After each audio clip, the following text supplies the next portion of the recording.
এই তো আমার ইলিশ মাছের রেসিপি রেডি। এখন গরম গরম এই মাছ আমি আপনাদেরকে বাটিতে নিয়ে তারপরে দেখাবো কীরকম রান্না হয়েছে। এ থেকে ধোয়া বের হচ্ছে অলরেডি।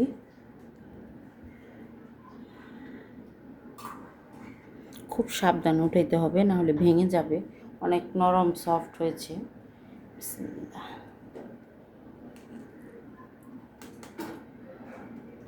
উপরে মশলাগুলো, এটার চুলায় দেওয়ার কোনো প্রয়োজন নেই। এই যে দেখেন মাছেরটা, এই যে ধোয়া উঠতেছে, এখনও পুরো বোঝাই যাচ্ছে যে মাছটা কুক হয়ে গিয়েছে।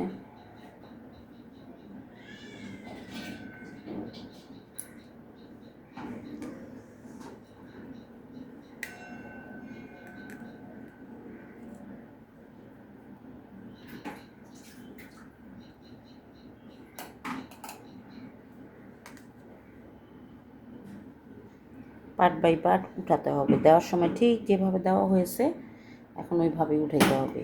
কারণ পার্ট বাই পার্ট না উঠালে এই জিনিসটা ভেঙে যেতে পারে। মাছগুলো ভেঙে গেলে একদম পচা দেখা যাবে। এখন আমি এক পাশ থেকে ডিম উঠাবো, লেজা, মাছের লেজ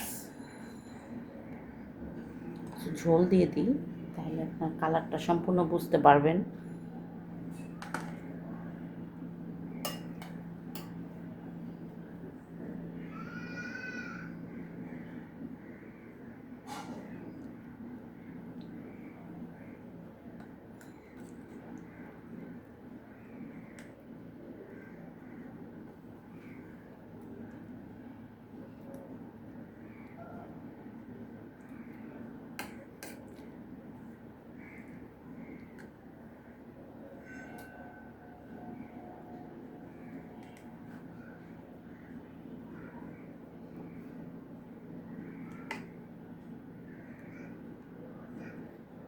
মাছের ডিম একেবারে নিচে দেওয়া হয়েছে, উঠাতে একটু চিন্তা ভাবনা করে উঠাতে হবে।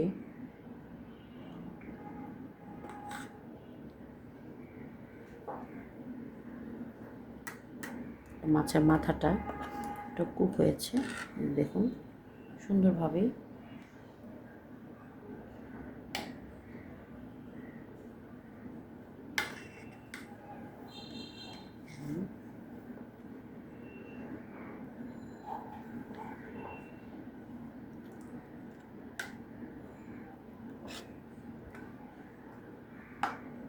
এই যে মাছের ডিমটা দেখুন, প্রতিটা জিনিস থেকে ধোয়া বের হচ্ছে। অতএব কোনো জায়গায় গরমের তাপ বাকি থাকে না।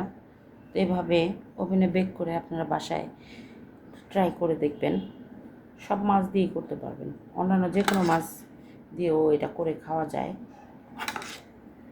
মোট কথা নদীর মাছ হলে আরও ভালো হয়। এমনিতে চাষের মাছে একটু গন্ধ হতে পারে, নদীর মাছ দিয়ে করলে, যেমন বেলে মাছ, পোয়া মাছ, এ জাতীয় মাছগুলো যদি আপনারা এইভাবে খান তাহলে আমার মনে হয় না যে খুব একটা খারাপ লাগবে। আমি মাঝে মধ্যেই খাই, আমার মনে হয় সবার কাছেই ভালো লাগবে এই খাবারটা, কারোর কাছেই মন্দ লাগবে না।